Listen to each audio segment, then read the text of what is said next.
our financial auditors make us reserve out. It's for other post-employment benefits. These are for retiree benefits that we have to hold back as a reserve on our books or book it as a liability. But so we choose to hold those reserves out. We think that number is going to be coming down over time as well.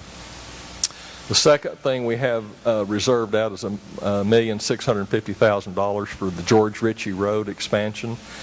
Are y'all familiar with the George Ritchie Road expansion? The city, the county, our Economic Development Corporation, and TxDOT have all partnered to build George Ritchie Road, and it'll run, by the time we get finished, it will connect Gilmer Road at George Ritchie all the way to 259 back to the east. So in about 3 years we will have a 4-lane thoroughfare that is the east-west connector for this whole area, and which I think is one of the greatest projects imaginable for the community, because that will open up, think of the development that will open up really for the next 50, 75 years for Longview. And in my estimation, someday it'll really kind of be an outer loop. So that's a great project where local government can partner together. Your city, your county, your Economic Development Corporation can partner together with TxDOT, the state agency, to really put dollars together and really get a project done that's going to be very beneficial in the future. We're reserving our portion of that out as well. And then for our firefighter pension fund, $1.3 million. So our ending fund balance, and this is unrestricted reserve, at the end of next year we're projecting to be a little over $11 million, which is about an 18% balance. Now, the City Council has a policy to keep a 10% reserve in our fund balance, and so we'll end up with 18%. So we're going to have nearly $5 million over the required reserve policy the council has set for us.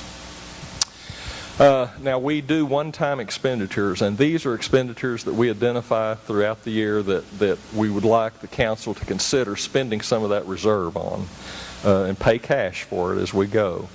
And so we, as a city staff, when we have budget meetings, you have everybody coming and wanting to pitch their one-time project to us. So when we start in April, we hear every, I want to say sad story, but we hear every story from every staff people that want a new, something new, and we wash through all that and finally end up with a few projects that we'll take to the City Council and ask them to fund. One of them we asked them to fund, and they approved it, was a new fire department ladder truck. Now, this is the one that will be moving to a reserve status, but it's ladder truck 5. But that piece of equipment's $950,000. But, you know, fire safety and public safety is one of our core missions that we have as a city. And so we're on a fleet replacement schedule just like we are on our other rolling stock. And so every year we try to purchase and pay cash for them as much as we can. So we asked them to do that this year. We also need to replace what we call our SCBA, self-contained breathing apparatuses. This is for the fire department. All that gear, the tank and the mask and the face piece, all of that is part of the SCBA that the fire department wears when they go into an emergency situation. And we're on the first year of a 3-year replacement for all that equipment for our firefighters. $180,000 to start the first phase, and we asked the council to spend that out of the fund balance. And then a couple of more expenditures. Lear Park. How many of you ever go to Lear Park? Do you have grandchildren or children that play out there? We have a splash pad now, and that's been one of the most popular things that the city's done. Lear Park is used just a tremendous amount, but we asked the council to spend $130,000 for a new I can't say the word, Sean. I have trouble with that. Octagonal, an 8-sided pavilion out there. I'd be better to say that. For $130,000, and then also to build a concession stand. You know, there's a lot of people that get really thirsty out there and hungry. This, the yellow piece is what we already have out there, and then the purple octagonal design would be the next thing that we asked them to build. And council did approve both of those expenditures. So here's just a summary: the fire department ladder truck, the breathing apparatuses, and then the splash pad projects total to $1,390,000 is what we asked the council to spend out of the fund balance, and they did approve that. So when you, did I do that? Whenever you wash all that through, here's the way the numbers, you remember we closed with an 18% fund balance, and then the one-time expenditures that they approved, that takes it down to a fund balance of $9,695,000, which is a 15%, which is still very healthy. Now, and they did approve that last week. So here's our total budget. The general fund is $61,227,000, and then all these different other funds that we have: water and sewer, the enterprise funds, the debt service, all of that. Our total city budget's $153 million, $127,459,000, which is a pretty good size budget.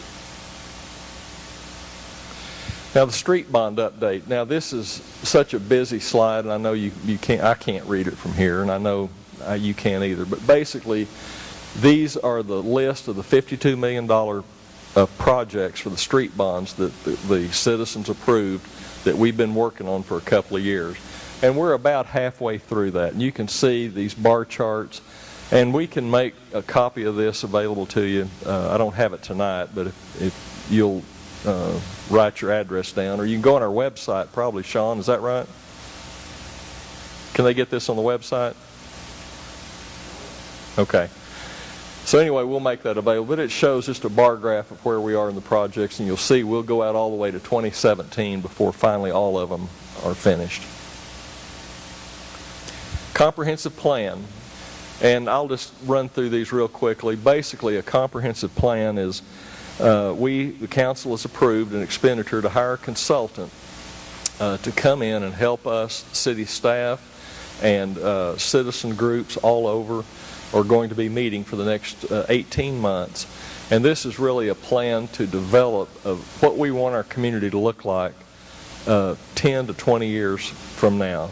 Just much like the George Ritchie Road. What do we need to do to really impact our community out that distance?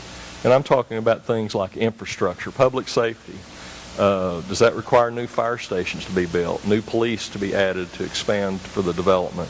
What about our water and sewer infrastructure? How will it impact those things? It's a long-term plan that looks at all of these particular items that are important to the city and how we as the citizens want our city to look like, and what services do we want to be provided as we go forward. So the mayor and council have appointed a committee, a long-range planning committee that's going to work with the consultants, and we will have that process, and there'll be a lot of public meetings. So when you see advertised for the comprehensive plan public meeting, be sure and come, because that's where you get to sit down at a table and voice what you want the community to look like. What do you expect of your local government? So it's really, talk about a grassroots project. This really is a grassroots project for the city of Longview and what you want your city to look like. Okay, just some other projects. This has probably been the busiest year since I've been the city manager. We have a lot going right now. We just finished up the budget. George Ritchie Road, the train depot renovation. We're right in the middle of renovating the old Longview train depot. We got a big grant from TxDOT, and we're doing that. It's going to be a really nice deal. Our rodeo arena renovation. A couple of years ago, we replaced all the grandstands on both sides, the lighting, a lot of that, and the next projects that we have coming up, we want to build restrooms and a new concession area out there. Other possible things, we have I-20 task force. Mayor appointed a task force to look at the I-20 corridor several months ago, and we went through that process and identified some things. You know, 40,000 vehicles a day go up and down I-20, and so that's really, I think, a missed opportunity for the city of Longview. How can we capture more of those cars coming off the road? Cracker Barrel is going to be one of them. Who asked me about Cracker Barrel? So one lady. Yes, ma'am. Cracker Barrel is coming. So I-20 is a real underutilized economic engine, I think, for the city of Longview. And so we're working real hard to do that. In fact, the next thing on their demolition of the I-20 property, how many of you know what I'm talking about the old Holodome property on I-20 in Estes? Everybody drives by it, and it is a terrible eyesore for the city of Longview. And Dale Lunsford, the president of Laterno, talks about that all the time. He said, when we bring prospective students in or professors in, we do it at night, where they don't have to, where we can come from the airport and sneak them in. They don't have to see that. It's just horrible. Well, I'm happy to tell you, and you've read in the paper, where the City of Longview and our Economic Development Corporation purchased that property. We purchased it. We're going to be closing on it in about 2 weeks. And we spent $800,000 of the taxpayers' money to purchase that, and another $1.4 million, I believe it is, to do all the demolition. And in about 6 or 8 months, you're going to look out there and see a beautiful piece of ground that's going to be for sale for somebody. So that's, in my estimation, a great use and a benefit for the local taxpayer. Hotel Conference Center, there's been some studies looking at that down there. Another one that's really important is the extension of 4th Street. The City Council is going to be considering that at the meeting Thursday night.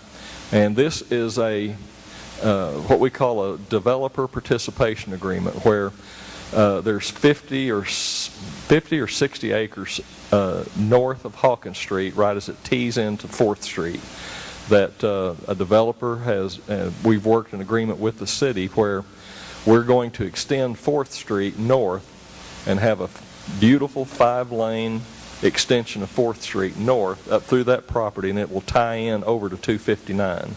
It'll be about a little over half, about 6/10 of a mile of a beautiful new thoroughfare across there, and that's going to open up all that development. And the cost of that project to build that road is about $3.5 million to do that, with the traffic signal and on 4th and Hawkins there, and to do the roadway.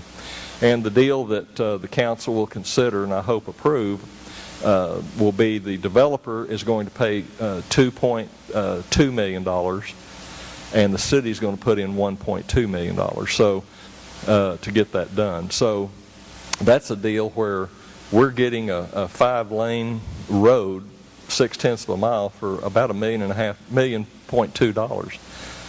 That's just a pretty good deal that anybody would take, I think. So that's going to open up a lot of development, generate sales tax, generate property values. So we're hopeful the council will approve that.